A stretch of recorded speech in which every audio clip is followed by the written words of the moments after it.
이 성경 말씀을 봉독하겠습니다. 성경 말씀은 잠언 21장 19절부터 25절까지입니다.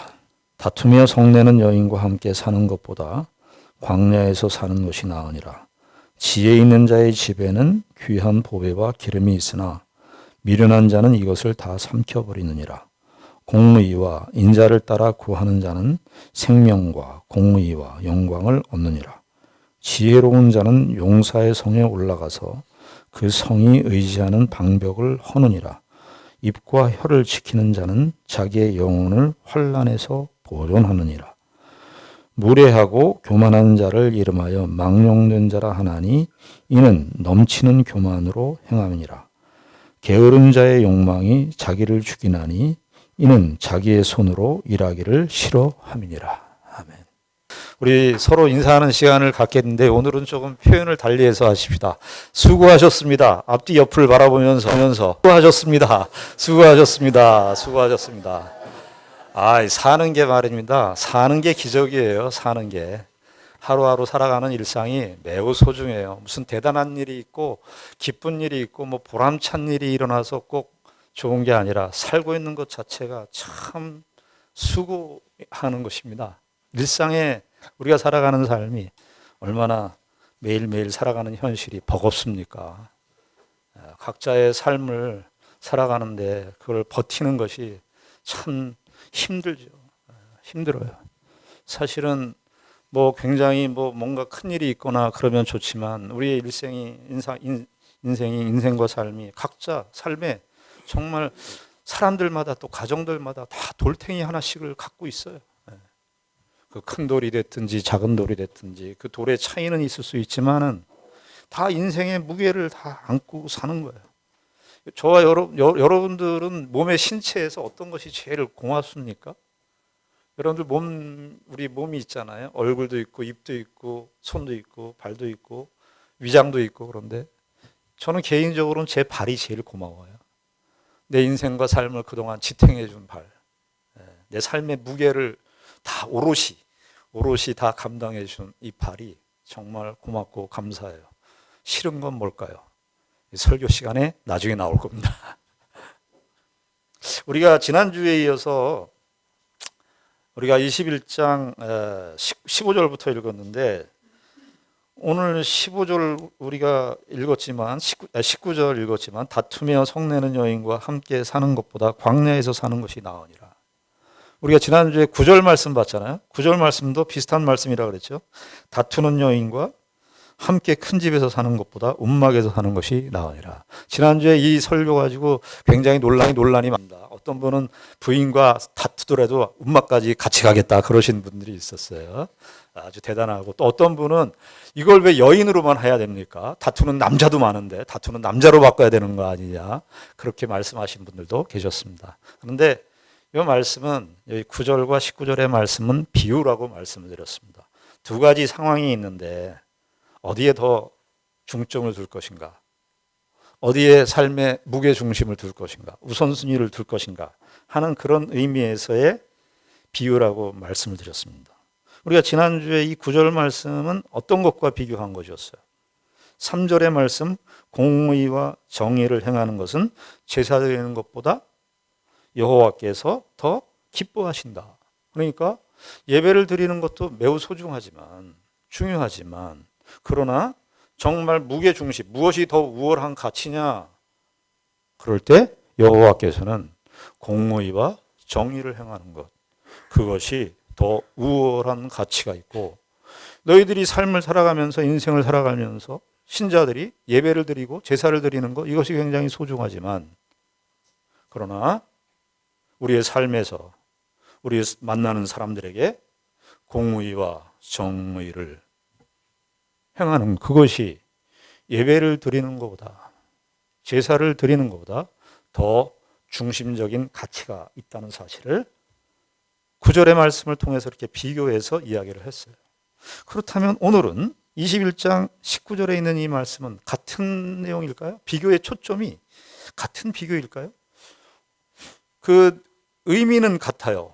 의미는 다투는 여인 똑같이 비슷한 내용인데 여기 21장 19절에서는 조금 비교하는 포인트가 9절과 좀 다릅니다. 9절은 공의와 정의를 행하는 것이 제사를 드리는 것보다 더 우월하다. 공의와 정의를 행하는 것에 방점을 두었다면은 이 19절에서는 이제 내용이 뭐냐 하면 19절에서는 그 비유의 초점이 공의와 정의를 행하는 여기에 초점을 두는 게 아니라 현재의 삶을 살아가는데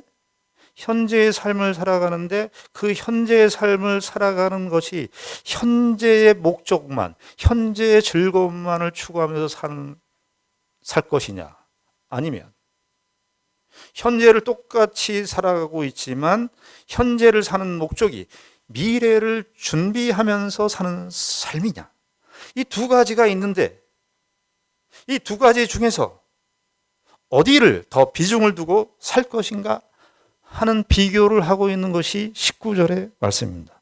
그러니까 잠언을 우리가 읽을 때 똑같은 말씀이 나온다고 해서 똑같은 의미가 아니에요. 그 문맥에 따라서, 전후 문맥에 따라서 초점이 살짝 바뀝니다.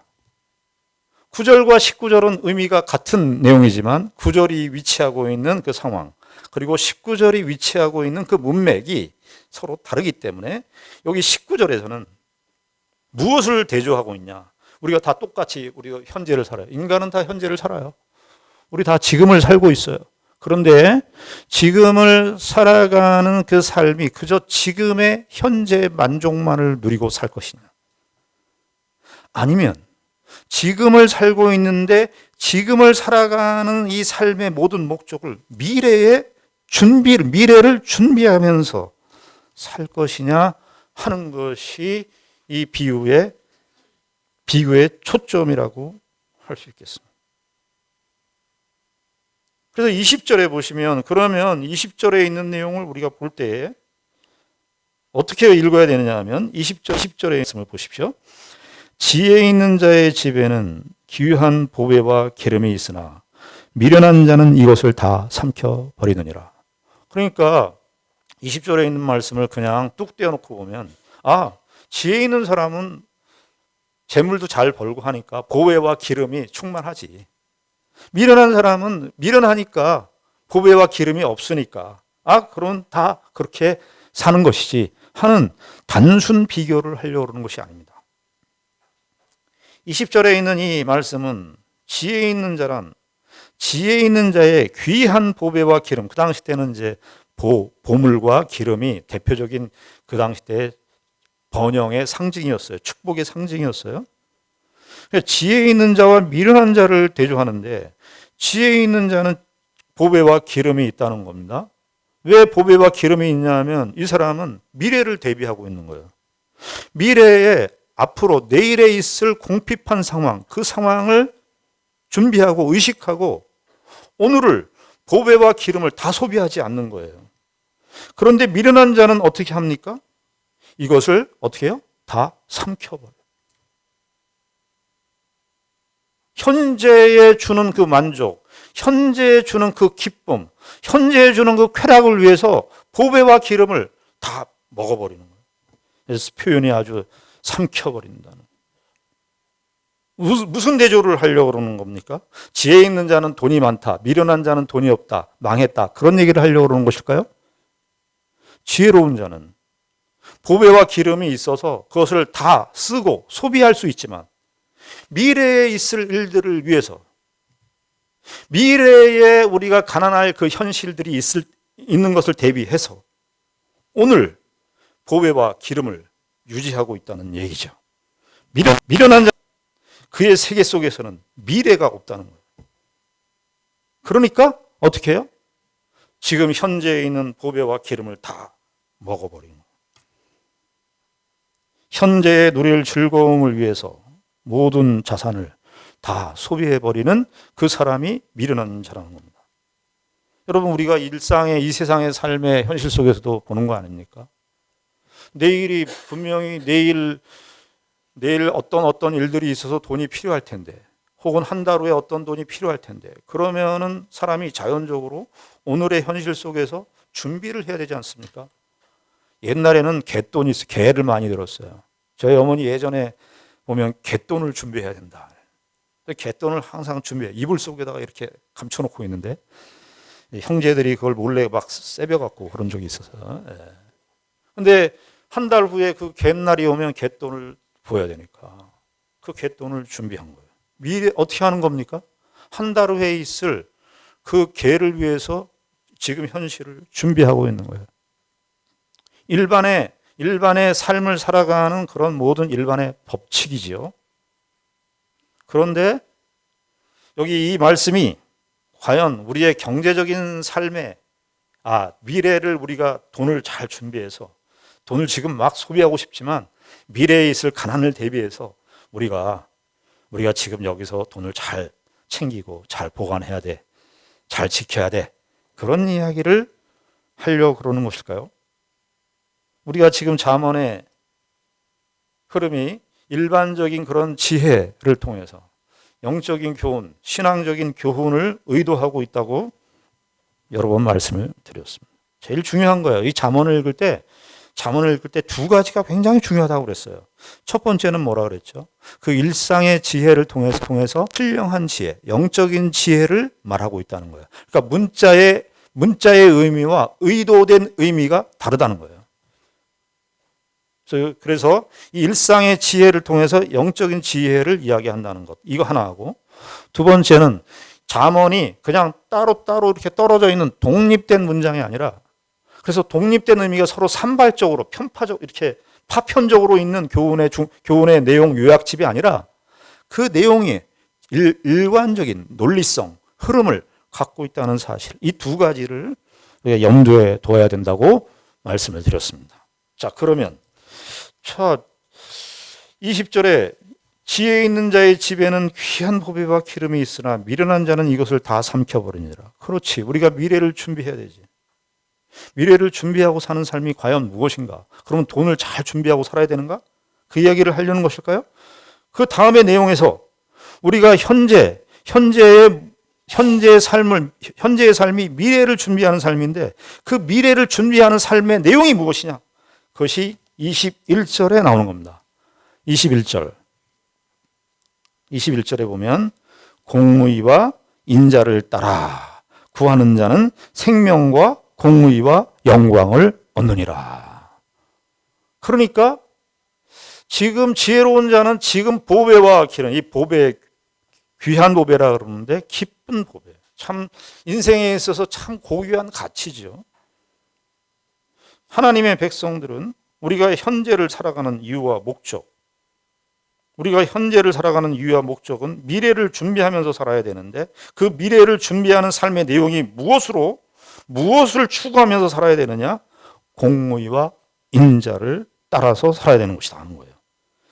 여기 여러분 우리가 21장 3절에 보면 21장의 중요한 주제라고 말씀드렸습니다. 공의와 정의를 행하는 것은 제사 드리는 것보다 여호와께서 기쁘게 여기시느니라. 이렇게 공의와 정의를 그랬어요. 그런데 여기 21절에 보니까 공의와 어떻게 했어요? 공의와 인자. 그러니까 우리가 공의, 정의 이런 거 하면 사람들이 생각할 때 이 세상식의 정의관, 이 세상식의 의의 관점 이런 것들이 있는데 오늘 잠언의 내용을 보면 공의와 정의를 잠언 기자는 공의와 인자로 바꿨어요. 긍휼하심이에요. 인자하심이라고 하는 말은 헤세드라는 말인데 하나님께서 그의 백성들에게 갖고 계시는 그 사랑과 그 긍휼의 성품이 인자로 나타나는 거예요. 그러니까 잠언의 이 맥락 속에서는 공의와 정의, 공의와 인자는 같은 말이에요. 우리 한글 성경에는 구하는 자는이라는 말이 뒤에 나와 있지만 히브리 성경에는 맨 앞에 문장에 초두에 있어요. 무엇이 우리가 현재의 삶 속에서 미래를 준비하고 살아야 되는데 오늘날 그리스도인들이 신자들이 하나님의 백성들이 현재에 우리가 무엇을 위해서 살아야 되느냐? 무엇을 추구하면서 살아야 되느냐? 여기 21절에 공의와 인자를 따라서 하나님의 공의, 처음부터 말씀드렸습니다. 이 공의는 우리가 의롭지 않아요. 제다카라는 표현인데 우리는 의롭지 않습니다. 의로운 사람은 아무도 없습니다. 우리는 다 죄인으로 태어났기 때문에 하나님의 은혜로 이 의를 받습니다.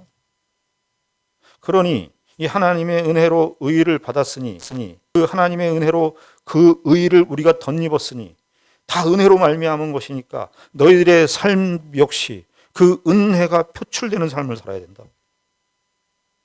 그것이 인자예요. 근데 그것을 어쩌다 한번 하라는 겁니까? 어쩌다 한번 기분이 좋을 때 하라는 겁니까? 여기 21절에 어떻게 돼요? 공의와 인자를 따라. 이게 현재 진행이에요. 현재 진행형, 분사 형태로 되는데 그것을 늘 구하라는 거예요. 늘 구하고 사는 거예요. 우리가 지난주에 말씀드렸죠. 공의와 인자를 따라 사는 삶은 예수님께서 마태복음 25장에 말하고 있는 것처럼 내 형제 중에 지극히 작은 자에게 한 것이 곧 내게 한 것이다. 예수 그리스도께서는 이 땅에 오셔서 가장 지극히 작은 자를 찾아가셨습니다. 어떻게 알죠? 우리가 오늘 찬송가도 불렀습니다. 예수님께서 병든 자, 귀신 들린 자, 연약한 자, 그런 자들, 그 당시 때 사람들의 시선이 닿지 않는 그 사람들을 향해서 예수님은 찾아가셨습니다. 예수님께서는 지극히 작은 자에게 예수님께서는 행하셨습니다. 공의와 인자를 따라 사는 삶이 미래를 대비하는 삶인 거예요. 여러분, 우리가 잠언 6장에 보면 이런 표현이 우리가 일반적으로도 잘 아는 그런 교훈인데요. 잠언 6장 6절부터 보시면 이런 말씀이 기록되어 있습니다. 잠언 6장 6절에 보시면 너무나도 잘 아는 말씀이지요. 게으른 어른 자에게 가서 그가 하는 것을 보고 지혜를 얻으라. 계미는 두령도 없고 감독자도 없고 통치자도 없으되 8절 먹을 것을 여름 동안에 예비하여 추수 때에 어떻게 해요? 양식을 모으느니라. 여름 동안에 예비하여 추수 때에 양식을 모으는 거예요. 개미에게 가서 배우라는 겁니다. 그게 무슨 말이겠어요? 개미가 어떤 지혜를 갖고 있다는 거예요? 개미도 뙤약볕에 열심히 일하는데 왜 일하는 이유가 뭐냐? 추수 때에 그 곡식을 얻기 위해서 그렇습니다. 그런데 여름 동안에 일을 안 해요. 그러면서 추수 때에 곡식을 먹으려고 그러는 건 있을 수 없는 얘기죠. 하나님의 백성들이 마치 지금 이 현재를 살아가는데 우리가 지금을 다 살아가고 있는데 내가 지금 만나는 사람들과 함께 그 사람들에게 내가 과연 어떻게 대하고 있는가?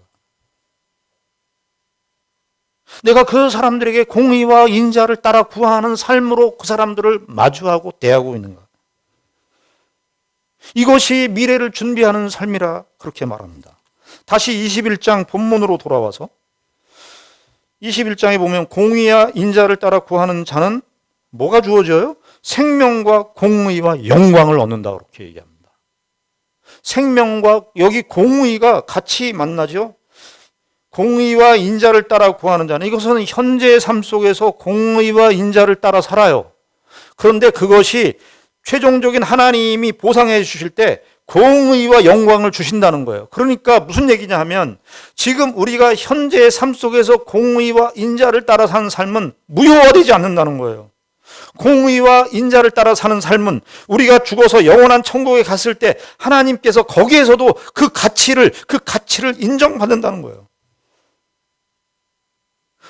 공의와 인자를 따라 사는 삶이 미래의 삶 속에서도 이어지는 유일한 삶의 내용이라는 사실을 우리에게 말해주고 있습니다. 가난한 자를 돕고 지극히 연약한 자에게 긍휼을 베푸는 이것이 형제를 용서하고 용납하는 그 일이 어느 때 한 번 하는 그것으로 끝나는 것이 아니라 우리의 삶의 목표예요. 목표. 신자들이 살아가는 이유, 신자들이 살아가는 목적, 무엇을 말하는 것이냐? 공의와 인자를 따라 사는 삶입니다. 저와 여러분들이 살아가는 그 삶에 있어서 사람들이 얼마나 소중한 관계입니까? 종교개혁자로 알려진 우리 마르틴 루터 목사님이 이런 말씀을 하셨습니다. 하나님은 사랑할 만한 자를 찾으시지 않는다. 우리는 사랑할 만한 자를 찾아요. 나에게 말 잘해주는 사람, 내 편 들어주는 사람, 내 이야기 들어주고 나에게 칭찬해주는 사람, 나를 격려해주는 사람. 우린 그 사람과 교제를 해요. 근데 하나님은, 마르틴 루터가 뭐라고 얘기했냐면, 마르틴 루터가 이렇게 말했어요. 하나님은 사랑할 만한 자를 찾으시지 않는다. 하나님은 사랑하는 자로 만드신다. 하나님은 사랑하는 자로 만드신다. 공의와 인자를 따라 구하는 삶이 왜 우리에게 계속해서 주어지고 계속해서 노력해야 되는 주제냐? 우리가 만들어내지 않았기 때문에 그렇습니다. 우리는 다 태어날 때 죄인으로 태어나서 자기만을 생각하고 자기 중심성이 우리의 삶의 가장 중요한 근본이고 토대고 그렇게 살아갑니다. 그러나 하나님의 새로운 질서 가운데 들어왔어요. 공의와 인자라고 하는 이 하나님의 새로운 은혜의 질서가 우리 가운데 새롭게 들어온 거예요. 그런데 이것은 우리가 만들어내지 않고 우리가 생산할 수 없는 것이기 때문에 우리가 자연적으로 할 수 있는 것이면 이렇게 얘기하지 않죠. 계속해서 구하라. 자연적으로 이 공의를 계속해서 구하라는 것은, 공의와 인자를 따라 구하라는 것은 우리의 자연 발생적으로 우리 스스로가 생산해낼 수 있는 것이 아니에요. 그렇기 때문에 주님의 은혜를 의지하여 성령의 인도하심을 따라서 우리 주변에 있는 사람들에게 어찌하든지 공의와 인자를 행하려고 애를 써야 되는 거예요. 자, 그런데 이것이 보배고 이것이 기름이라는 거예요.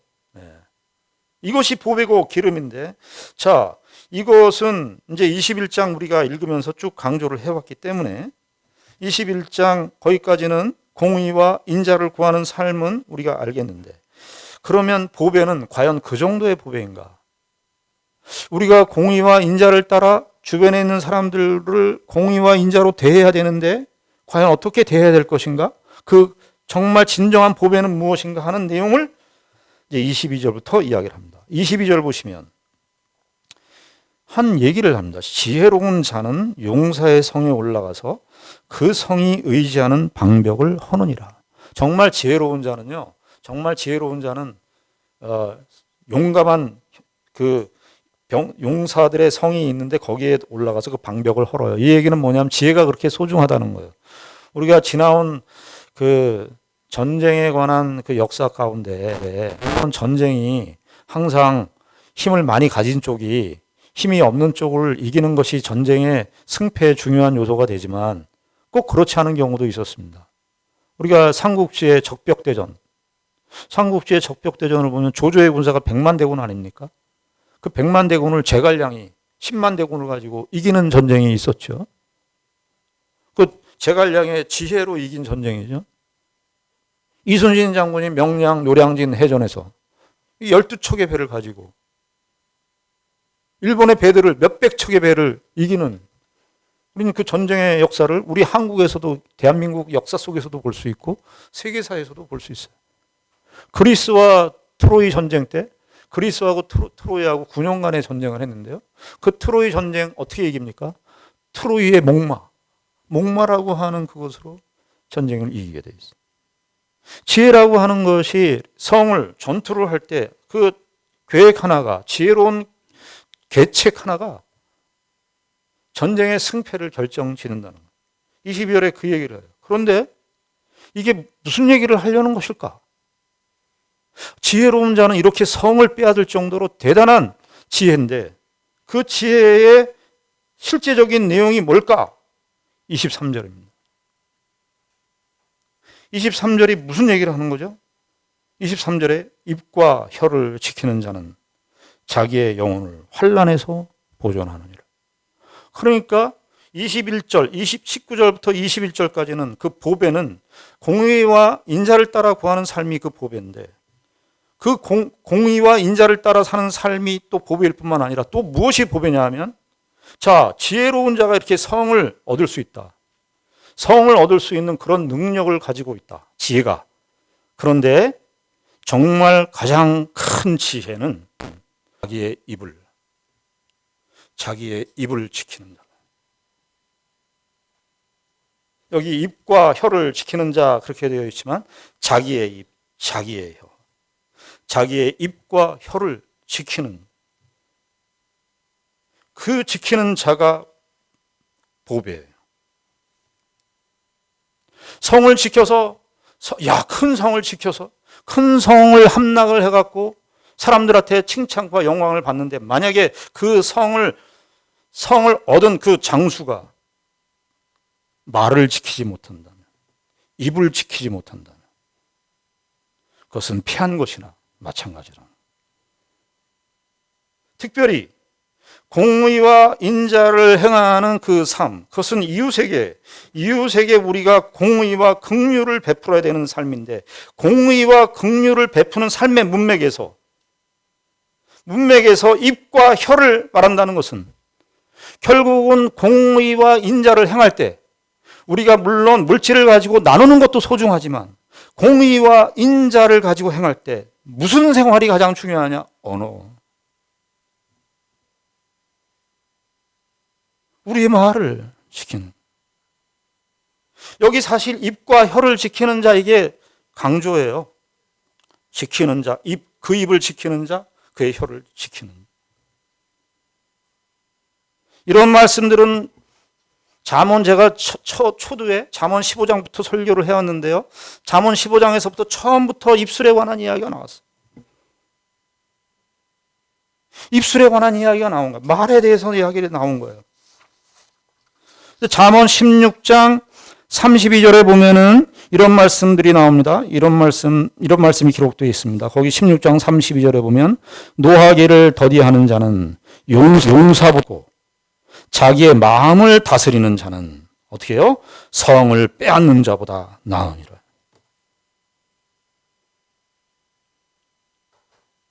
이 세상에서 성공하고 업적을 이루고 그런 분들 참 많이 있어요. 그런데 다는 아니지만 그런 분들이 어디에서 문제를 발생하느냐 하면 자기의 입을 못 지켜요. 자기의 혀를 못 지키는 거예요. 우리가 공의와 인자를 행할 때 사람들에게, 우리가 만나는 사람들에게 공의와 인자를 베풀 때 가장 우리가 상처를 주고 상처를 받는 그것은 뭐냐 하면 언어입니다. 언어예요, 언어. 언어로, 말로 사람을 죽이고 말로 사람에게 칼보다 더 무서운 상처를 받는 것이 언어의 힘입니다. 요즘에 우리 인터넷 시대에, SNS 시대에 저와 여러분들이 잘 아는 악플이라는 거 있지 않습니까? 악플. 예전에 제가 프로야구 스포츠를 보는데 어떤 선수가 수훈 선수가 되었어요. 수훈 선수가 되었는데 이제 물어봤습니다. 누가 지금 제일 먼저 생각이 나십니까? 그렇게 얘기하니까 그 선수가 제 아내와 제 아이들이 생각이 납니다. 이제 그런 인터뷰를 했어요. 근데 그 댓글창에 저런 가족충 이렇게 했어요. 충이라는 말은 벌레충이라는 거거든요. 이게 언어가 어떤 가족충 이러니까 가족만을 생각하는 사람으로 딱 프레임화되는 거예요. 아니 그 선수가 가족을 위해서 열심히 해서 가족이 생각난다는데 악플을 그렇게 다니까 사람들이 다 거기에 제한을 받아버리는 거예요. 전 요즘에 사람들이 쓰는 말 중에 꼰대라는 말 별로 좋아하지 않습니다. 그러니까 다들 어르신들의 세계 속에서 무슨 얘기가 있냐, 무슨 생각이 딱 잡히냐 하면 이건 꼰대짓이 하면 안 돼. 왜 꼰대짓이 꼰대짓이라는 것, 다른 말로 얘기하면 어른의 충고가 왜 필요하지 않습니까? 그런데 그때 꼰대 이렇게 딱 되면 말이 그다음부터는 우리가 스스로 움츠러들어요. 어떤 선수는 그 프로야구 선수에 보니까 메이저리그에 갔다가 실패하고 돌아왔어요. 근데 그 선수도 이제 수훈 선수가 됐어요. 메이저리그에서 실패하고 마이너리그에 왔다가 한국으로 왔으니까 그 사람의 마음이 얼마나 심정이 아슬아슬했겠습니까? 그런데 이제 그렇게 고생한 이야기 하면서 한국에 와서 이제 이렇게 돼서 나는 참 좋다. 그 살아온 이야기를 쭉 했어요. 거기다 또 뭐라고 그랬냐면요. 진지충이라고 그래요. 진지한 충이. 그러면 진지한 게 다 무효화가 돼요. 말이라고 하는 것은, 언어라고 하는 것은 이렇게 엄청난 파괴력을 갖고 있어요. 우리가 20장, 21장 이렇게 들어오면서 우리가 성화론에 관해서 이야기를 한다고 말씀드렸습니다. 그리스도인들은 하나님의 백성으로 태어나서 하나님의 자녀로서의 거룩한 성숙을 향해서 가요. 우리 20장에서 예전에도 살펴봤듯이 20장에서 우리 삶을 살아가는데 우리의 취하게 하는 것들이 많고 그런 거 조심해야 된다 그래서 돈, 명예, 권세, 자기의 업적, 자기 자신의 도취 이런 것들을 다 피해야 된다고 얘기했어요. 그리고 21장에 들어가면서 공의와 인자를 행하는 삶을 살아야 된다고 말씀드렸습니다. 그리고서 이 공의와 인자를 행할 때 이웃과의 관계에서의 결국은 삶을 말하는데 언어를 사실 우리가 신앙생활, 성화생활 하는 데 있어서 성화생활은 다른 말로 얘기하면 언어생활이라고 할 수 있겠습니다. 우리는 욕을 안 하고 거룩한 말을 하고 경건한 말을 하는데 그걸로 사람을 얼마든지 죽입니다. 명분 있는 말이고 말 자체는 괜찮은 말인데 말이라는 건 그 사람의 정황이 달려 있는 거예요. 그리고 듣는 사람의 정황이 걸려 있는 거예요. 근데 말만 하면 좋은 말만 하면 명분 있는 말만 하면 신앙적인 언어만 나열하면 좋을 것이라고 생각합니다. 사람을 죽이는 거예요. 우리가 언어 훈련, 잠언에서 계속해서 나오는 것이 이 언어예요, 언어. 누가 힘들다 그러면 힘들겠구나. 왜 힘들냐. 근데 꼭 이렇게 말해요. 이 같이 오래, 같이 자주 만나는 사람들끼리 그런 실수를 해요. 그게 뭐가 힘들어? 힘들대는데. 그게 뭐가 힘들어? 나는 더 힘들어. 안 물어봤어요. 그 힘들다는 이야기를 들어야 돼요. 당신 지난번에 그 얘기 했잖아. 왜 또 그 얘기를 해? 이거 안 좋은 거예요. 들으세요. 왜 저 사람은 그러는지 모르겠어. 이런 표현도 많이 쓰시는데 왜 저 사람은 저렇게 행동하는지 모르겠어. 그러면 그 사람은 나하고 공동체가 아닌 거예요. 왜 저 사람은 왜 저렇게 행동하는지 몰라. 차별 두는 거예요. 먼지를 떨어내는 거죠. 잘난 척하는 거죠. 그리고 세상에서 어떤 일들이 벌어지면 거기에다가 다 무슨 욕들을 하고 비난을 해서 비평을 다 해서 말할 수 없는 비평들을 다 해서 자기가 그동안 했었던 모든 죄책감들을 거기에 다 가려버려요. 말이 그래요, 말이. 우리 평생 신앙생활 하면서 하나님의 백성으로 자라가는 일에 있어서 우리가 사실은 말을 배우는 말의 학교로 들어온 겁니다. 말을 배워야 돼요. 자, 그런데 이렇게 입과 혀를 지키는 것이 이렇게 소중해요. 입과 혀를 지키는 것도 이게 현재 진행형이에요. 아주 분사. 입과 혀를 지켜야 돼요. 그런데 입과 혀를 지키는 것을 날마다 우리의 삶에 시편에서 그 얘기하지 않습니까? 혀에 재갈을 물리라고 그러잖아요.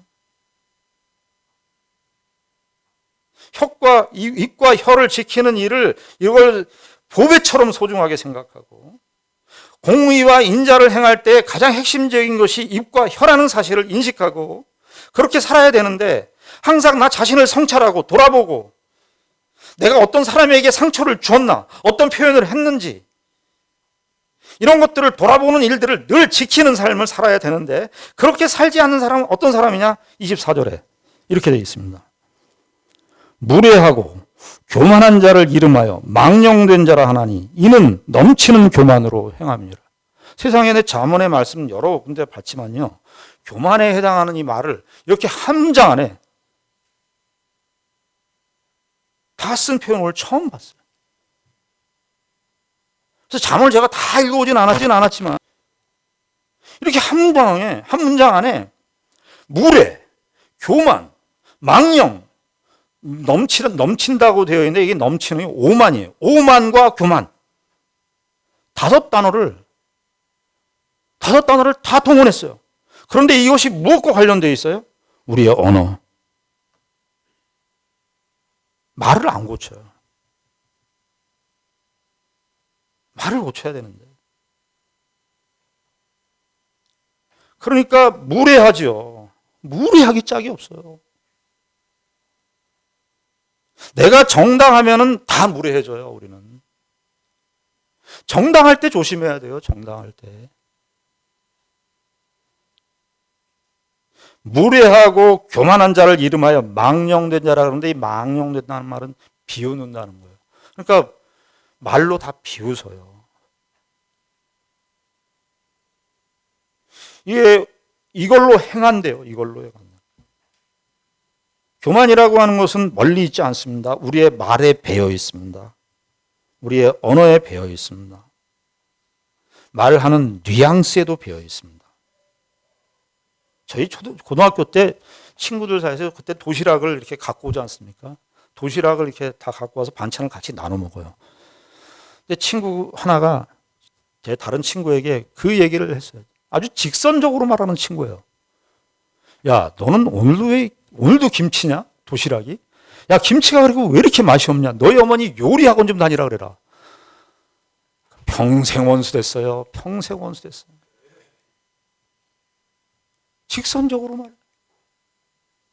직선적으로 말하는 거 무례한 겁니다.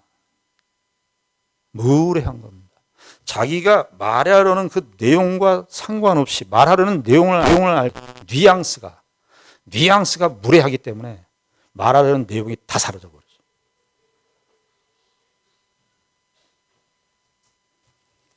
(25절에) 더 나가지요. 게으른 자의 욕망이 자기를 죽이나니 이는 자기의 손으로 일하기를 싫어함이니라. 참 게으르다는 얘기가 왜 나올까요? 왜 나올까요? 이 언어를 순화하고 언어를 자기가 돌아보고 하는 그 일을 안 하는 사람을 게으른 자, 교만한 자고 게으른 자예요. 그런데 이게 어떻게 됩니까? 게으른 자의 욕망이 자기를 어떻게 해요? 자기를 죽입니다. 무서운 말씀이에요. 욕을 하고 비난을 하고 정죄를 하고 비평을 하면 누구를 죽인다고요? 비판하는 대상, 내가 욕하는 어떤 대상이 죽는 게 아니라 진정한 본래 태어날 때부터 우리의 이웃, 자기가 이웃인데 자기가 자기에 대해서 자기 이웃이거든요. 자기 이웃에게 해를 끼친다는 거예요. 죽인다는 거예요. 내가 그 말을 하면 그 말을 함으로써 비난의 말을 함으로써 정죄의 말을 표현함으로써 그 말이 누구를 죽여요? 자기를 죽여요. 가장 가까운 이웃인 자기를 죽인다고요. 오늘날 이 현대사회에서 예전에는요, 고대사회나 중세사회 때는 주인이 노예를 다스릴 때 주인이 채찍을 가지고 주인이 잡은 채찍으로 노예를 다스렸어요. 근데 오늘날 이 현대사회 물질 문명 시대, 자본주의, 후기 자본주의의 그 천박한 시대, 이런 시대를 우리가 살아가고 있으니 우린 이 시대의 공기를 마시고 호흡하고 살아가고 있어요. 아무리 인정하지 않으려고 해도 다 자기가 주인이고 자기가 없으면 다 꽝이라고 생각하는 그 물과 그 공기를 마시고 호흡하고 살고 있어요. 그래서 옛날에는 채찍을 주인이 들고 했는데 요즘에는 그 채찍을 가져다가 자기가 가지고 그래서 다 비판자가 됐는데 재판자가 다 됐어요. 우리가 다 재판자가 되고 비판자가 되는 바람에 그 재판의 채찍을 자기한테 때려요.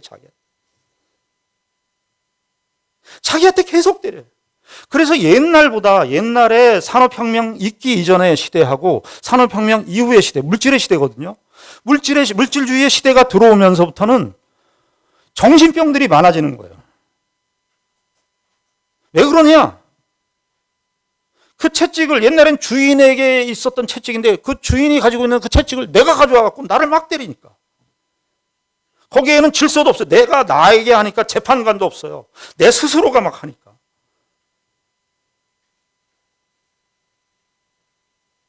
뭐 하지 않으면 그런다는 거예요? 자기의 언어를 훈련받아야 돼요. 이렇게 또 생각하시면 안 됩니다. 자기의 언어를 훈련한다 그러니까 말을 하지 말고 살아야지. 그러면 안 됩니다. 이거는 반밖에 안 되는 거예요. 저 예전에 말 못하게 하는 교회 다녀본 적 있어요. 근데요, 사는 것 같지가 않더라고요. 말을 해야죠. 말을 하고 살아야 돼요. 말을 하면서 배우는 거예요. 배려하는 거.